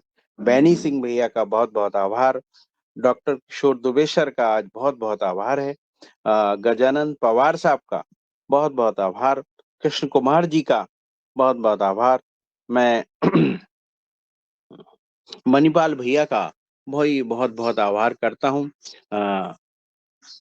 ओमकार नाथ जी का भी बहुत बहुत आभार है। और हमारे मेहरा साहब जी का जो नर्मदापुरम से हैं, उनका बहुत बहुत आभार। राजेश्वरी बाई जो हमारी बहन जी हैं, उनका बहुत बहुत आभार। और हमारे तुलीराम पटेल जी जो हैं, उनका भी बहुत बहुत आभार। आज विनोद सर जी हमारे काफी दिन बाद उनकी आवाज सुनने को मिली, उनका भी बहुत बहुत आभार। भगवान दास कुशवाहा जी का जो हमें प्रातः हमारे को हमेशा टिप्स देते हैं, उनका भी बहुत बहुत आभार। ऐसाली बहन जी का बहुत बहुत आभार। और योगा टीम जो रिकॉर्डिंग करती है, उसका भी बहुत बहुत आभार। हमारे पवन सर, मुनीलाल सर, सभी का बहुत बहुत आभार है। इस सदन में हमेशा इसी साथ ऊर्जा बनी रहती है। और जो छूट गए हैं जो सदस्य, उनके भी बहुत बहुत आभार हैं। और जो लेफ्ट हो गए, उनका भी बहुत बहुत आभार। और और जी इसी के और साथ आपका भी शरद भैया बहुत बहुत आभार। और जो जो बहुत सुंदर। जी जो छूट गए, जो हम छूट समझे गए, चले गए। नहीं, जो छूट गए हैं उनका जी आभार, मतलब आप छूट गए हैं तो आपका बहुत बहुत बहुत ठीक, आभार। बहुत कुशल संचालन के जी लिए आपका बहुत बहुत आभार। जी सर। और अब आप ओम लोग जी सब लोग कल चले। नई ऊर्जा के साथ, नए योग शिक्षक के साथ कल फिर सुबह 5:30